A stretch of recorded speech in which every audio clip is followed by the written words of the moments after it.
لا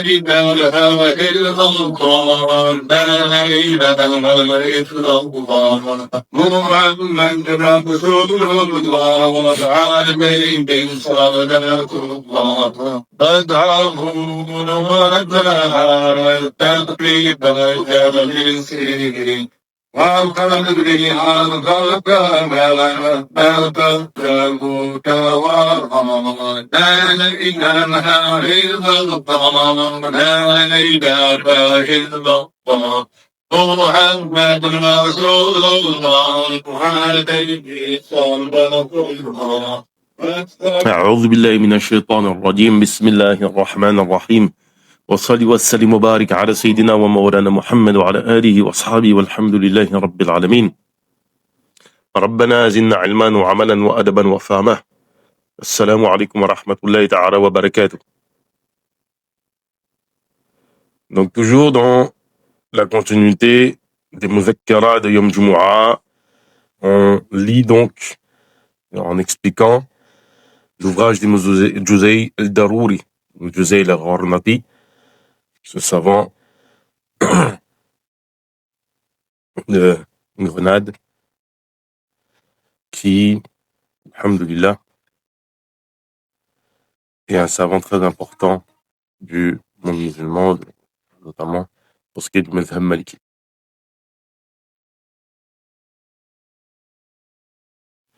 Donc, cet ouvrage, on rappelle, est un ouvrage qu'on pense très pertinent pour les débutants, parce que contrairement à d'autres ouvrages, c'est ça qui est étonnant, c'est malgré le fait qu'on aborde ici la question sous l'angle des débutants, on aborde beaucoup plus de sujets que ce qu'on a l'habitude de faire habituellement. Donc maintenant on va être sur Bab l'istinja ou l'istinjmar, l'istinja ou l'istijmar, chapitre qui est très important. On va d'ailleurs faire une petite remarque dessus en introduction. Chapitre du lavage intime par l'eau et par les matières sèches. Alors déjà premièrement, faut se rappeler que l'islam est une religion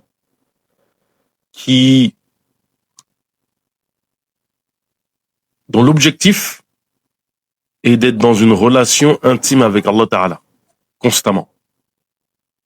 Ta'bud Allah kaman kan tara. Adore Allah comme si tu le voyais. Wa lam takun tarahu. Si tu ne le vois pas, sache que je te vois.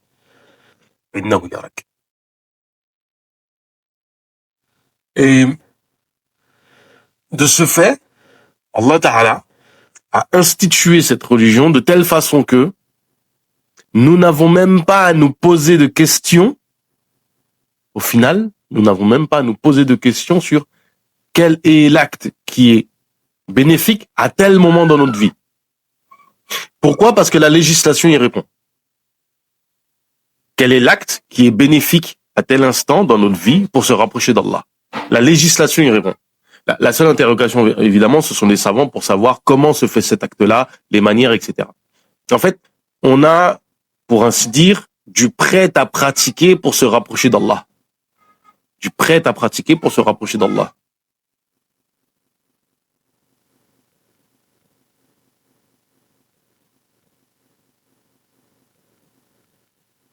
Et donc, ce prêt à pratiquer, ici, on est sur le moment le plus inattendu, on pourrait se dire, mais qu'est-ce que Allah Ta'ala pourrait attendre à ce moment-là que je fasse ? À savoir, lorsqu'on est aux toilettes, qu'on a fait nos besoins, comment est-ce qu'on va se nettoyer ? Ce qui fait qu'on a une religion qui, pour certains, ça paraît comique, parce qu'ils disent, ouais, mais Allah, il se soucie pas de ça. C'est pas en fait qu'Allah s'y soucie ou pas. La question, c'est toi, tu as besoin de te rapprocher d'Allah. Donc, comme toi, tu as besoin de te rapprocher d'Allah, il n'y a pas un moment dans ta vie où la question de ce qui est bénéfique ou pas spirituellement pour toi ne se pose pas. Que ce soit aux toilettes, que ce soit dans l'intimité avec ta femme, que ce soit lors de ta prière, que ce soit dans tes transactions commerciales, etc. Donc en fait, ce chapitre-là paraît anecdotique, mais en réalité, il illustre une importance et l'essentialité que l'on accorde à la relation avec Allah Ta'ala.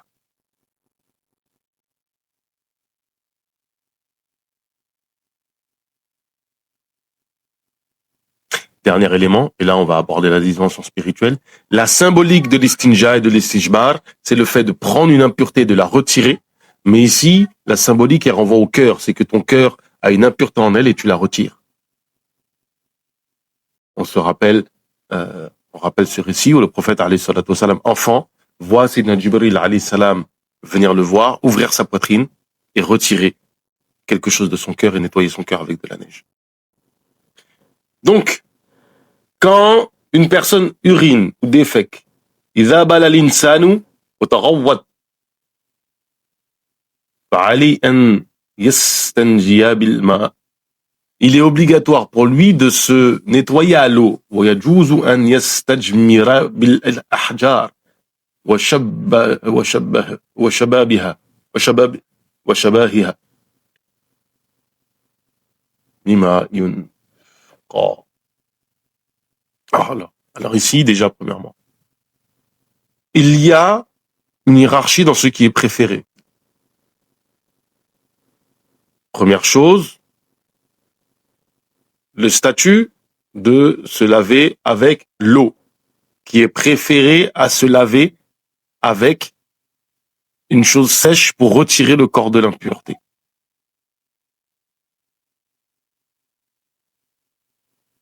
Parce qu'en fait, il faut savoir que c'est obligatoire, il est vraiment obligatoire, de pratiquer l'une des deux choses, l'istijmar ou l'istinja. Et l'istinja est une exception, parce que normalement, la purification se fait à la base par l'eau. Mais là, étant donné que la législation indique que l'on peut retirer le corps de l'impureté avec une pierre ou du papier, comme on le verra, eh ben, dans ce cas de figure, ça reste obligatoire. Le minimum, c'est de retirer le corps de l'impureté.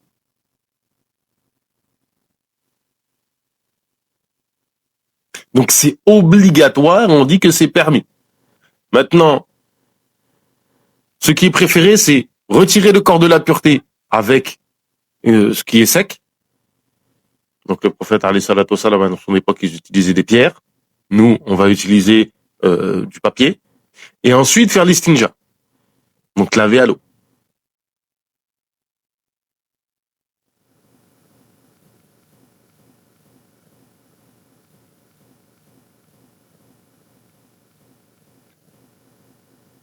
L'autre chose, c'est le meilleur, c'est laver à l'eau. Et le dernier, c'est l'istijmar, laver avec un objet.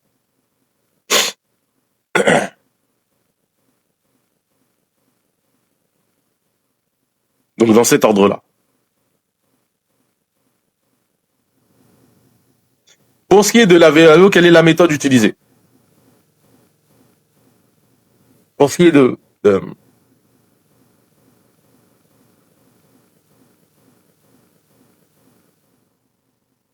ici, on parle de déféquer, évidemment. Donc,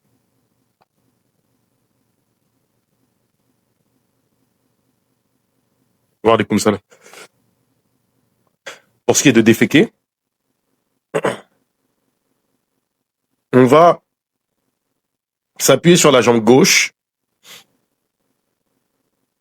Et c'est bien de surélever légèrement la jambe droite, s'il y a possibilité. On va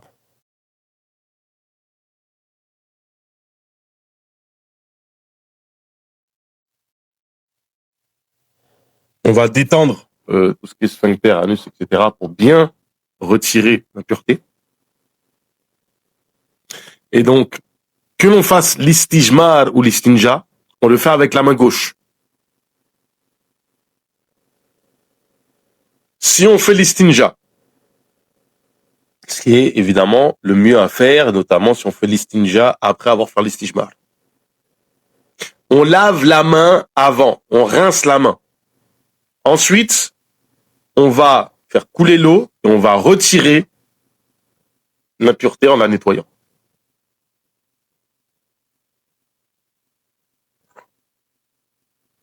Donc on va faire en sorte que ça soit bien évacué.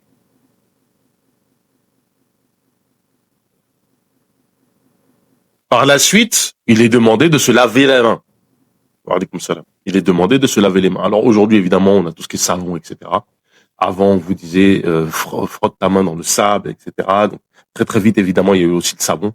On a commencé à recommander d'utiliser le savon.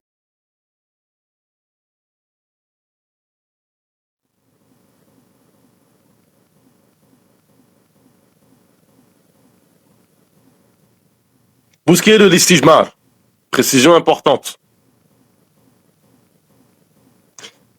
On utilise ce qui est pur et ce qui est sec. On n'utilise pas une chose humide.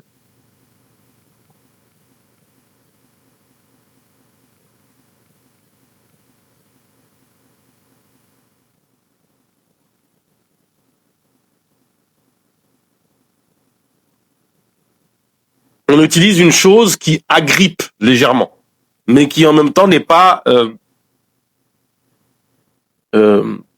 rugueuse de telle manière qu'elle pourrait blesser.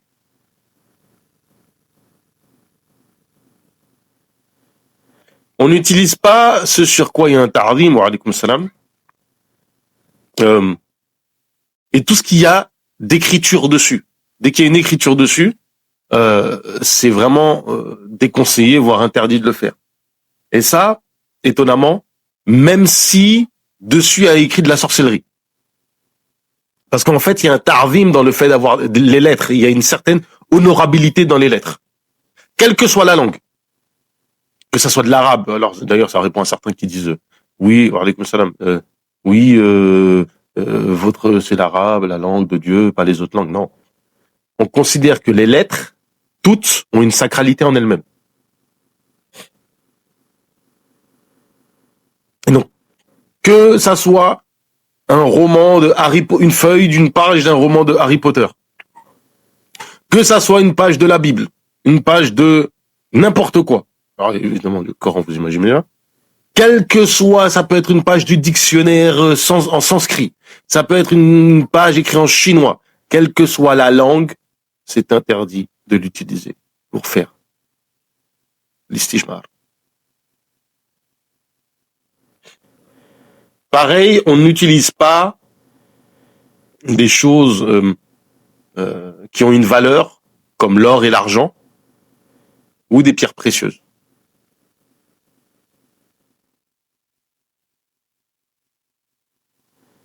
On n'utilise pas les os ou ni les excréments de ce qui est comestible. Ici, c'est précisé explicitement par Ibn Juzay, parce que ici, en particulier, en fait, c'est la nourriture des djinns. C'est la nourriture des djinns. En fait, imaginez-vous qu'on utilise votre nourriture et qu'on...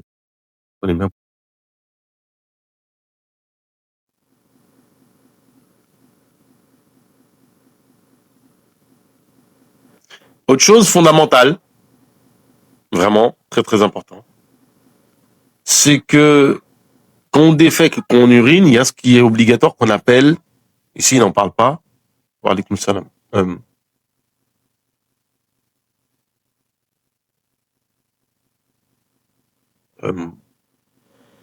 l'istibra. L'istibra, c'est s'assurer que on a bien évacué les excréments ou qu'on a bien évacué le liquide. Pourquoi c'est important? Parce que pour ce qui est des excréments, bon, évidemment, on pourrait dire que ouais, pour les excréments, c'est un petit peu moins évident parce que qu'il reste des excréments derrière, c'est bizarre. Par contre, du liquide, l'urine, s'il reste ne serait-ce qu'une goutte d'urine dans le conduit urinaire, et ça on parle évidemment plutôt de l'homme que de la femme, eh ben en fait, c'est comme si on continue, on est en situation où on urine. Donc si vous faites vos ablutions à ce moment-là, alors que vous avez une goutte d'urine dans le conduit urinaire, ben sachez que vos ablutions ne peuvent pas être valides parce que c'est comme si vous faisiez vos ablutions alors que vous êtes en train d'uriner. Donc c'est pas valable. Donc c'est obligatoire d'évacuer le conduit urinaire. Et si pour évacuer le conduit urinaire, il est rapporté évidemment, assez simple, la personne va tenir avec son pouce et son index, ou son pouce et, bref, vous comprenez. Mais en fait, pourquoi on précise avec le pouce et l'index? Pour indiquer qu'il n'y a pas à forcer dessus, comme un sauvage. avec le pouce et l'index, et vous allez faire des allers-retours pour faire en sorte d'évacuer le liquide du tuyau urinaire. Vous allez évacuer, en fait, le liquide du tuyau urinaire. Donc c'est bien ça, c'est ça qu'il faut comprendre, en fait, si vous voulez. C'est que l'idée, c'est de faire en sorte que vous évacuez bien. Bon, la femme, elle va faire ça avec, on appelle ça son périnée.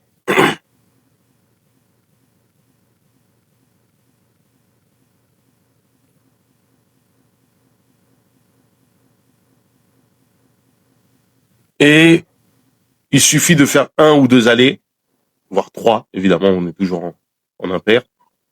Mais on ne force pas dessus, pour ne pas abîmer en fait son sexe. Si ça ne coule pas, ben, on va attendre un petit moment, un léger moment, on va attendre que le liquide soit bien descendu, l'urine soit bien descendue, et là, en fait, on va évacuer.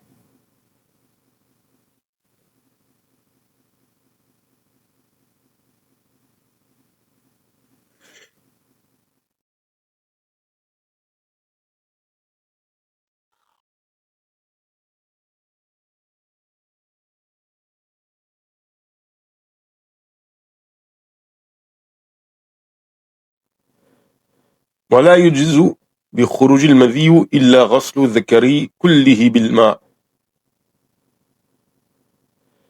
Alors, si effectivement il y a sortie du madhiyu, donc du liquide pré-spermatique, c'est obligatoire de laver l'intégralité de la verge. Mais ici, il y a un détail, il me semble on avait expliqué justement la dernière fois, c'est que cette obligation, c'est dans le cas où le madhi est sorti accompagné de plaisir. S'il n'est pas accompagné de plaisir, on va retirer uniquement on va nettoyer que la partie qui a été souillée par le madhi. Dernière chose, que personne n'urine, wala yaboulu ahadun min al-ma'il waqif, d'uriner dans une eau stagnante. En fait, il y a plusieurs explications, notamment le fait que si vous urinez dans de l'eau, en fait, il y aura des éclaboussures, typiquement. Donc, on n'urine pas dans une eau stagnante, parce que aussi elle peut servir, comment dirais-je, à boire.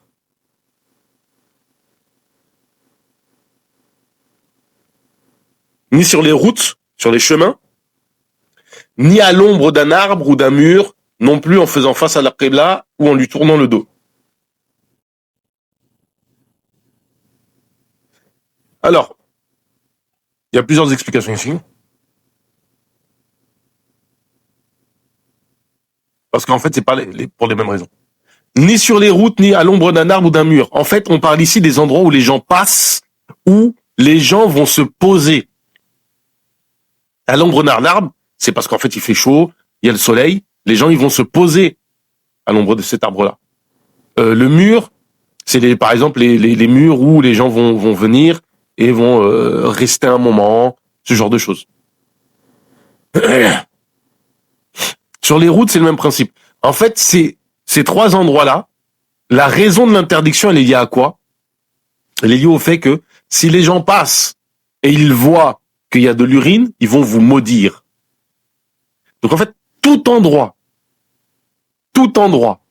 je pense à nos cages d'ascenseur pour les gens qui vivent en banlieue, tout endroit où si vous urinez, vous êtes quasiment sûr que les gens vont vous insulter, vous maudire, c'est interdit d'uriner à ces endroits-là.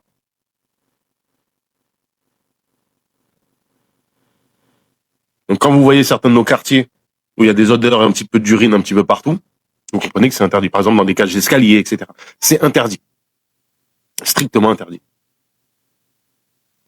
Pour ce qui est de faire face à la qibla ou à lui tourner le dos, ça, c'est si vous êtes en plein air. Si vous êtes en plein air. Si par contre vous êtes dans des toilettes fermées, comme ce qu'on connaît en général aujourd'hui, ce n'est pas détestable. Et là, c'est pas strictement interdit, c'est détestable. Babun Najasat, le chapitre des impuretés. Alors, c'est intéressant parce que ce chapitre-là, déjà, souvent, en fait, on attend de... Dites-vous que même dans la Risala, il n'y a pas de chapitre des impuretés. C'est dans Muqaddamat al-Aziyah. Donc, des fois, on attend à un certain moment, en fait, avant d'étudier ce genre de chapitre. Les impuretés sont, donc, النجاسات النجاسة هي البول, l'urine, l'urine, les excréments, et ça, il y a une précision qu'on va devoir donner. En fait, c'est, on va donner, à un moment donné. Là, on parle des excréments humains, évidemment. Le wadi, donc on parle de ce liquide qui sort du sexe, qui accompagne l'urine. Le mazi, liquide prespermatique. Le mani, donc le sperme, selon l'avis qui est retenu.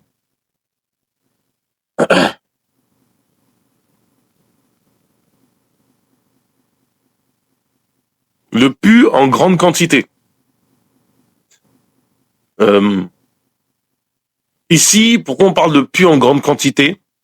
En fait, le pu en lui-même est impur. Le sang, c'est pareil. Mais ici, manifestement, on parle du cas, comme on est dans le chapitre de la prière, comme on est dans le chapitre de la prière. Alors déjà, sadid, ça implique le pu, mais aussi la sani. Donc en fait, le pu mélangé avec du sang. Grande quantité parce que pour le sang et le pu, il y a une légère tolérance. Cette tolérance, c'est si sur votre corps ou sur vos vêtements, il y a l'équivalent de ce qu'on appelle un dirham barli. Donc en fait, c'est dirham barli, c'est en fait en référence à l'âne qui a à l'intérieur de ses pattes qui a une espèce de petite croûte comme une tache et qui est à peu près grosse, ouais, comme ça, c'est légèrement plus gros qu'une pièce de 2 euros. Et donc en fait, si sur votre corps il y a du sang, votre vêtement, et que le cumul de ces taches de sang est égal ou supérieur à ce dirham, ça annule la prière. Parce qu'en fait, la purification du khabath n'est pas accomplie, si vous voulez. Mais sinon, en deçà de cette circonférence-là, il y a effectivement une tolérance. Il y a une tolérance.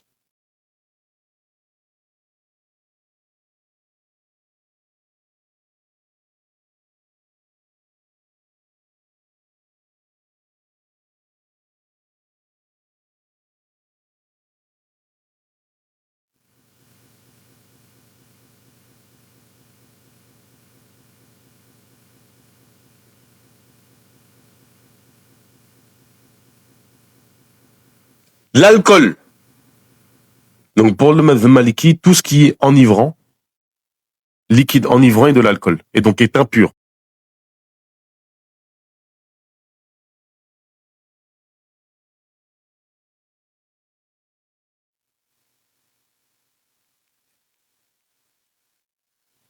Cela implique, typiquement, euh, le gel hydroalcoolique. Cela implique les gels hydroalcooliques avec effectivement une certaine tolérance parce que l'alcool s'évapore. Donc en fait, il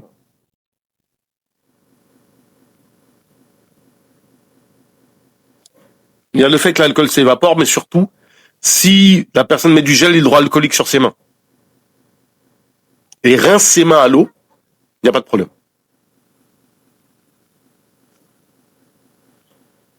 La chair de la bête morte. Donc en fait, la bête morte, c'est celle qui n'a pas été abattue correctement, selon la charia.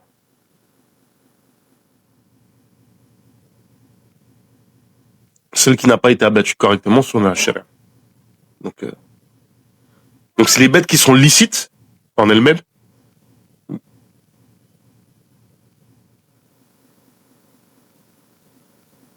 mais dont la mise à mort n'a pas été faite correctement.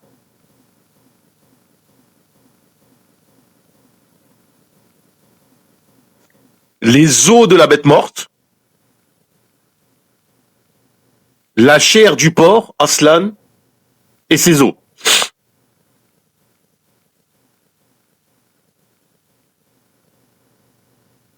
Rajouter à cela, en fait, la chair des autres animaux qui sont illicites à la consommation, comme,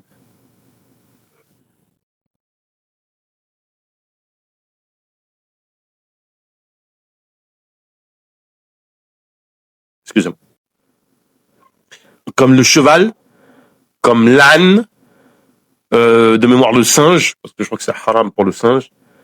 Il y a quoi aussi qui est haram aussi à la consommation chez les Malikis? Il y a la chauve-souris. L'urine de tout animal dont la consommation est prohibée. Et donc en fait ici ça englobe ce qui est haram à la consommation et makruh à la consommation. Ce qui est makruh à la consommation chez les Malikis, de manière un petit peu schématique pour faire simple, ça va être tout ce qui est fauve avec croc. Donc ça va du chien, du chat, du lion, de l'ours, tous ces animaux-là. Si tu les manges, tu n'as pas commis de péché, mais c'est détestable de les manger. Donc en fait c'est prohibé. C'est pas haram, mais c'est prohibé. Et donc leur urine, donc les urines du chat, pour les gens qui ont des chats ou des chiens, c'est macro, c'est impur. Donc, si le chat, par exemple, a uriné sur le tapis de prière, il faut aller laver le tapis de prière.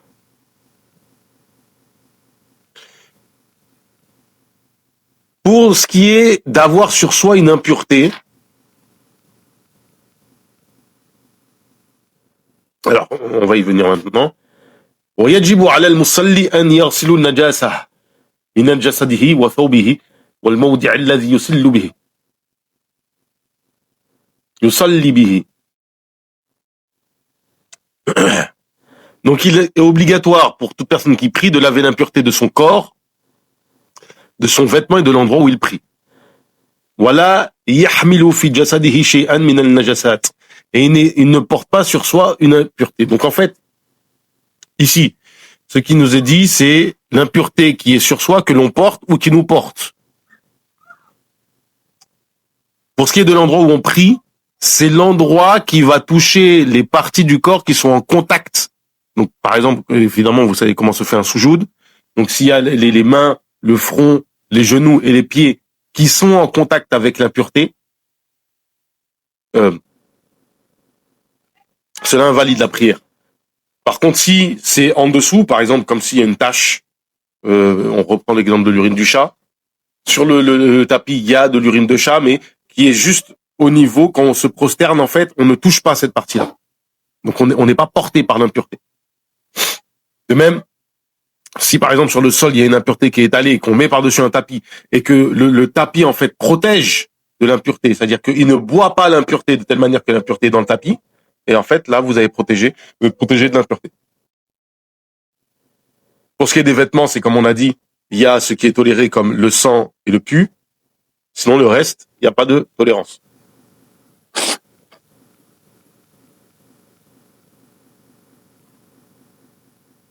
La dernière chose, c'est le fait de porter une impureté en dehors de la prière. En dehors de la prière. Donc, en dehors de la prière, porter une impureté, c'est makruh en général, sauf pour l'alcool où c'est haram.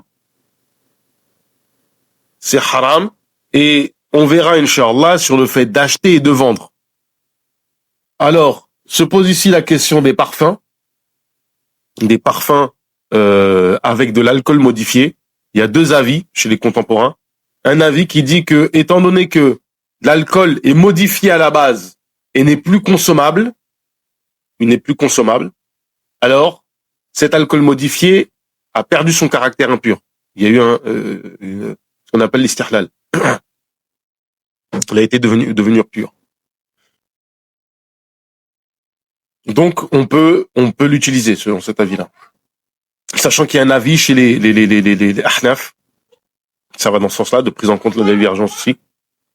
Un avis chez les Ahnaf qui dit que, étant donné que c'est pas de l'alcool de raisin ou de date, ça n'a pas le même statut.